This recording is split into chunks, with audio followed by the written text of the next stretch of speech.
तो हेलो दोस्तों, मैं हूँ नैन एक्शन में और मैं लेकर आ चुका हूँ पीस और लव का पार्ट 6। मुझे पता है मैं ये पार्ट काफ़ी दिन बाद लेकर आया हूँ क्योंकि मुझे बुखार था और मैं जुकाम ज़्यादा हो गया था। इस वजह से मैं वीडियो नहीं बना पा रहा, तो मैं वीडियो, मेरा तबीयत अब ठीक है तो मैं वीडियो ज़रूर लेकर आऊँगा। तो और ठीक है, तो मैं और चैनल पर नहीं हो तो चैनल को सब्सक्राइब कर दो और स्टोरी को कमेंट में ज़रूर बताना कि कैसी है। तो स्टोरी को स्टार्ट करते हैं। और जिसने पिछला पार्ट नहीं देखा है वो जाके देख लेने, तो ये स्टोरी समझ में नहीं आएगी। तो पिछले पार्ट के में रिकैप में दिखाया जाता है कि मिसो गांगको को एक होटल में ले जाता है। तो हम वहाँ से स्टोरी को स्टार्ट करते हैं। तो मिसो और गांगको उस होटल में जाते हैं। तो गांगको जैसे ही उस होटल में एंटर करती है तभी पार्टी स्प्रिंकल फटते हैं और ये देख के गांगको और भी खुश हो जाती है। गांगको कहती है, भैया ये आपने कितने सरप्राइज़ प्लान किए हैं, ये तो आज तक का मेरा सबसे बेस्ट बर्थडे है। तो कहता है हाँ, अभी तो और भी सरप्राइज़ बाकी हैं। और उस गांगको को उस होटल में ले जाता है। मिसो तो बहुत बड़ा बिजनेसमैन है, पर मिसो अपना मतलब वो जल्दी मीडिया के सामने नहीं आता, इस वजह से उसे ज़्यादा लोगों ने नहीं देखा होता है। तो मिसो को मीडिया के सामने जाना पसंद नहीं है। तो वीडियो को स्टार्ट करते हैं। मिसो उस होटल में जानता है, वैसे ही वो होटल मिसो का ही होता है।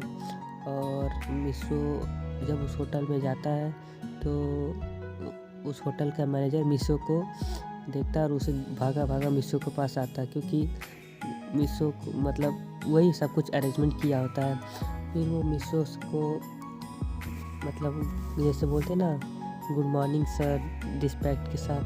तो फिर गांगको को वो गुड मॉर्निंग मैम बोलता है और फिर वो पूछता है कि सर आपको अरेंजमेंट कैसा लगा। फिर मिसो कहता है ये तो आपको गांगको से पूछना चाहिए। फिर गांगको से वो मतलब पूछता है कि मैम आपको अरेंजमेंट कैसा लगा। तो गांगको कहती है ये तो बहुत अच्छा था। तो वो गांगको मिसो से पूछती है, भैया क्या ये होटल को आप जानते हैं, मतलब इस होटल को क्या आप जानते हैं। फिर मिसो कहता हाँ, ये तो हमारा ही होटल है। गांगको मतलब ये नहीं जानती थी कि ये उसका ही होटल है। तो गांगको कहती क्या ये अपना ही होटल है। फिर मिसो कहता हाँ, ये तो अपना ही होटल है। फिर गांगको कहती आपने मुझे कभी बताया नहीं। फिर मिसो कहता हाँ, मैं काम में कुछ ज़्यादा बिजी होने की वजह से तुमसे कुछ बता नहीं पाया हूँ। फिर गांगको कहती है अच्छा ठीक है। और वो मैनेजर मिसो को और गांगको को टेबल पे ले जाता है और टेबल पे जाता है तो वो वेटर को बुलाता है, उनके लिए मतलब चाय कॉफ़ी लेकर आता है और वेटर से केक मंगा देता है, क्योंकि वो तो जानता ही था कि आज गांगको का बर्थडे है, मिसो ने पहले ही बता दिया होता है। तो वो केक आता है और जब गांगको उस केक को देखती है तो बहुत ज़्यादा खुश हो जाती है, क्योंकि उस केक पे गांगको का क्यूट सा फेस बना होता है। फिर मिसो कहता है कि तुम्हें कैसा लगा केक मोमो।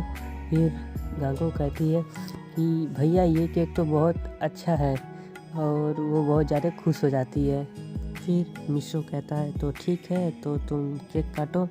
और वो गांगको केक काटती है और सबसे पहले मिसो को खिलाती है और मिसो भी गांगको को खिला देता है। तो ऐसे ही केक काटने के थोड़ी देर बाद तो मिसो कहता है तो ठीक है, तुम क्या खाओगी। फिर गांगको कहती है तो मेन्यू कार्ड देखने लगती है। तो बहुत सारा मतलब उस होटल में बहुत सारे डिशेस थे, तो गांगको ने डिश मंगा लिया था और उसने तो बहुत सारी आइसक्रीम भी मंगा ली थी, क्योंकि उसे तो आइसक्रीम बहुत ज़्यादा पसंद है।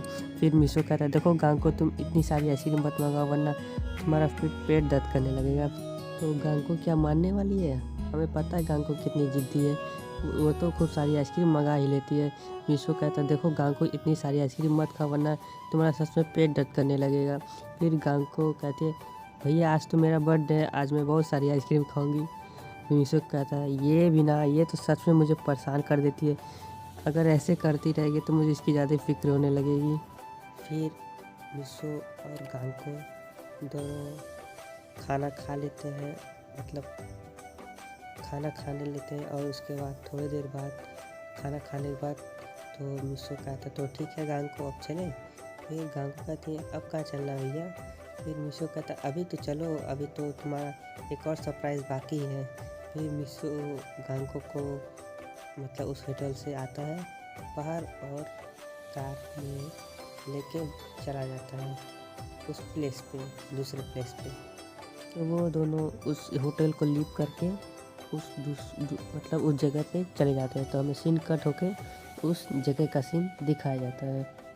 मिसो और गांको जब उस कार से जा रहे होते तो सारे लोग उसी कार को देख रहे होते हैं, क्योंकि उस टाइप का कार पूरे जापान में नहीं था किसी के पास। तो ऐसे ही वो लोग उस प्लेस पे पहुंच जाते हैं। तो गांको जब कार से उतरती है तो वो देख के एकदम हैरान हो जाती है। फिर गांको कहती है भैया भैया ये तो वही घर है जिसे मैंने उस मैगजीन में देखा था। फिर हमें कुछ दिन के पहले का फ्लैश में मतलब बताया जाता है कि गांको एक मैगजीन देख रही होती है जिसमें एक बहुत ही आलीशान घर होता है। तब मिसो ने ये नोटिस की मतलब देखा होता कि गांको को वो घर बहुत पसंद है। तो उसने डिसाइड किया होता है कि वो उस घर को गांको को बर्थडे पे गिफ्ट करेगा। फिर हमें प्रेजेंट का सीन दिखाया जाता है।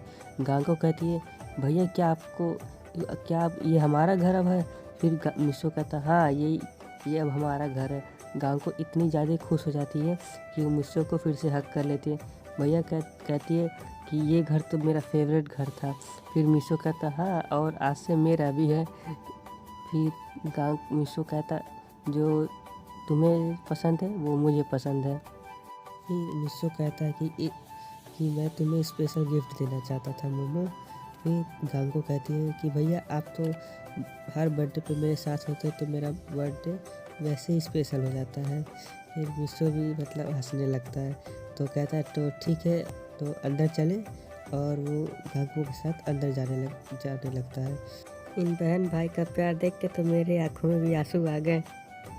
तो ठीक है स्टोरी को कंटिन्यू करते हैं। फिर वो दोनों उस घर में चले जाते हैं तो वहाँ पे भी गार्ड होते हैं। तो वो मिसो को गुड इवनिंग करते हैं, गुड इवनिंग सर बोलते हैं। तो इवनिंग का टाइम हो चुका होता है यानी शाम का टाइम। तो हमें फिर उस घर का सीन दिखाया जाता है। उस घर में बालकनी, गार्डन, पूल सब था, और गांको अंदर जाते तो हर एक चीज़ उसमें मौजूद था। फिर मिसो कहता है गांको तुम अपना रूम तो देखो। फिर जब उस गांको अपने रूम में जाती है तो वो तो बहुत ज़्यादा खुश हो जाती है, क्योंकि उसमें गेम्स, टॉयज़, हर एक चीज़ वो चीज़ थी जो गांको को पसंद थी। गांको मतलब बहुत ज़्यादा खुश हो जाती है, खुशी मारे उछलने लगती है। फिर मिसो कहता है कि कैसा लगा मोमो। फिर गांको कहती है कि ये तो बहुत अच्छा था भैया घर, और आपको कैसे पता ये सब चीज़ें मेरी फेवरेट है। फिर मिसो कहता क्यों, तुम मेरी बच्ची की तरह है और मुझे तुम्हारी पसंद ना पता हो। फिर गांको बहुत ज़्यादा खुश हो जाती है और मिसो को हक करके गाल पे पप्पी कर लेती है।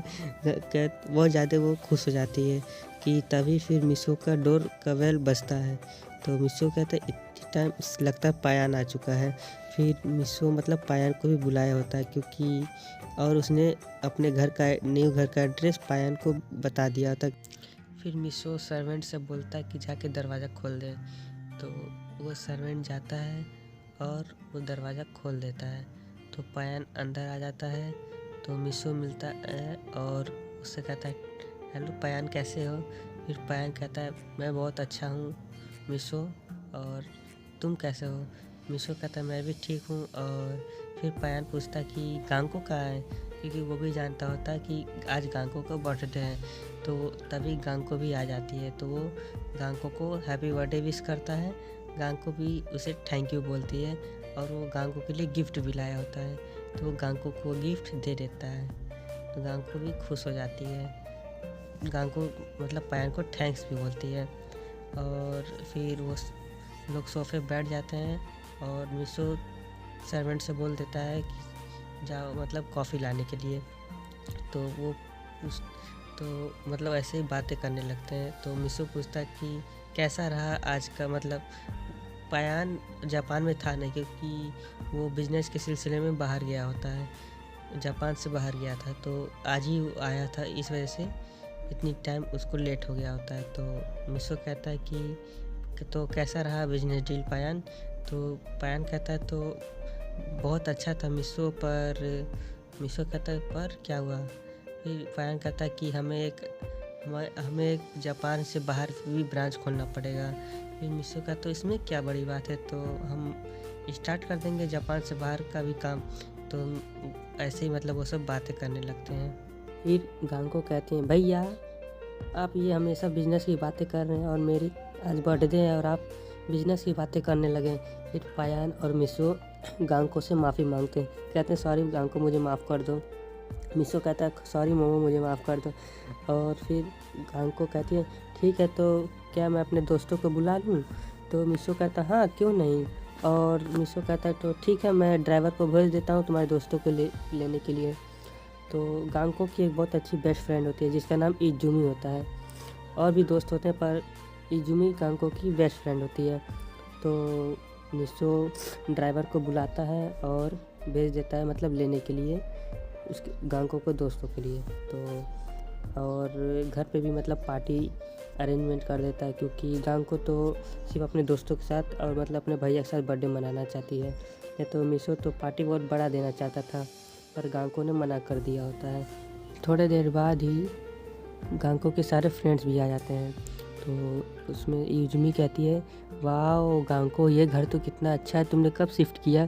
फिर गांको कहती है कि उसके भैया ने आज ही इसे ये घर तोहफे में गिफ्ट किया है और आज ही से हम लोग यहीं पे रहेंगे और उन्होंने मुझे कार भी दिया है। फिर गांको मतलब इजुमी कहती है कि वाह तुम्हारे भैया तो सच में तुमसे कितना प्यार करते हैं। फिर गांको कहती हाँ उन्होंने मुझे आज तक वो सब चीज़ें दी हैं जो मुझे चाहिए थी। फिर उसके बाद पार्टी स्टार्ट हो जाती है और मतलब ज़्यादा लोग नहीं आए होते। पायान और मिशो अपने में बात कर रहे तो गांको के फ्रेंड्स होते हैं, गांको ही नहीं मतलब बुलाना चाहती थी तो इस वजह से मिशो भी नहीं कुछ कहता है। तो ऐसे ही सब अपने में डिनर विनर कर लेते हैं। तो थोड़ी देर बाद सब गांको को मतलब गांको के लिए भी सब गिफ्ट लाए होते हैं। उसके थोड़ी देर बाद ही तो सब जाने लगते हैं। तो गांको इजुमी से कहते हैं कि इजुमी क्यों ना तुम आज यहीं पे रुक जाओ। तो इजुमी कहते हैं कि रुक जाती पर मेरे डैड नहीं मानेंगे। मॉम तो मान जाएंगे पर डैड को उनको बताना पड़ेगा। फिर गांको कहती तो इसमें क्या बात है, मैं अपने भैया से कह देती हूँ वो तुम्हारे डैड से बात कर लेंगे। फिर इजुमी कहती तो ठीक है और वो मिशो के पास जाती है। तो मिशो और पायान आपस में बात कर रहे थे। तो गांको जाके मिशो से कहती है कि भैया। फिर मिशो बोलता है हाँ मोमो बोलो क्या तुम्हें कुछ चाहिए? फिर गांको कहती है नहीं भैया बस मैं ये कहना चाहती हूँ कि आज यूजीबी मेरे साथ ही रहेगी तो आपको कोई प्रॉब्लम तो नहीं ना है? तो मिशो कहता है नहीं नहीं मुझे क्या प्रॉब्लम होगी। तो और गांको कहते हैं क्या आप इजुमी के डैड से बात कर सकते हैं, इजुमी आज यहीं पे रहेगी? तो मिशो कहता है हाँ ठीक है तो मैं बात कर लेता हूँ। तो गांको बहुत खुश हो जाती है, कहती है थैंक यू भैया और वो इजुमी के पास चली जाती है। तो मिशो भी मतलब इजुमी के डैड से बात कर लेता है और वो भी मान जाते हैं। इजुमी के डैड तो जानते थे कि मिशो बहुत बड़ा बिजनेसमैन है। तो मतलब इजुमी के पापा भी बिजनेसमैन थे और वो मान जाते हैं। तो गांको बहुत खुश हो जाती है। तो उसके बाद फिर गांको इजुमी से कहती है कि तुमने तो मेरा पिछला रूम देखा था, चलो इस घर का मैं तुम्हें अपना कमरा दिखाती हूँ। तो इजुमी कहती है हाँ ठीक है चलो और वो दोनों उस कमरे में चले जाते हैं देखने के लिए। उसके बाद सीन पायान और मिशो के टाइप दिखाया जाता है। तो पायान बिजनेस रिलेटेड ही बात कर रहा था। तो मिशो कहता है तो ठीक है हम अमेरिका में अपना ब्रांच खोल लेंगे, तो मैं तो यहाँ जा नहीं पाऊँगा तो तुम्हें ही जाना पड़ेगा। तो पायान कहता तो ठीक है मैं चला जाऊँगा और तुम यहाँ सब संभाल लेना। तो मिशो कहता हाँ ठीक है मैं संभाल लूँगा। और पायान टाइम देखता है तो 10 बज चुके होते हैं। तो मिशो से कहता है कि पायान मिशो अब मुझे घर जाना चाहिए क्योंकि मेरे दादाजी मेरा इंतज़ार भी कर रहे होते हैं क्योंकि मैं आज ही जापान आया हूँ और मैं घर भी नहीं गया हूँ। फिर मिशो भी कहता तो ठीक है पायान, और पायान मिशो को बाय करता और वहाँ से चला जाता है। मिशो अंदर जाता है, गांको को रूम में जाता है तो देखता है कि गांको और इजुमी मतलब खेल रहे होते हैं। तो मिशो कहता है देखो गांको और इजुमी लेट हो चुका है, 10:30 हो गए हैं और तुम लोग जाके सो जाओ। और कल स्कूल भी जाना ना तुम्हें। तो मिसो मतलब गांको कहती है हाँ भैया अभी जा रही सोने। तो मिसो कहता है ठीक है तुम लोग जल्दी सो जाना। और गांग ऐसा बोल के मिसो अपने रूम में चला जाता है और सीन यहीं पे कट हो जाता है। तो आज के लिए बस इतना ही। तो दोस्तों अगर आपको स्टोरी कैसी लगी वो आप कमेंट बॉक्स में ज़रूर बताएगा। और अगर इस वीडियो पे 15 लाइक आ जाते हैं तो मैं इसका पार्ट कल ही अपलोड कर दूंगा नेक्स्ट पार्ट। और कहानी का तो स्टोरी का असली प्लॉट तो अभी स्टार्ट होने वाला है। तो जल्दी से 15 लाइक कर दो और मिलते हैं नेक्स्ट वीडियो में। तब तक के लिए सायोनारा।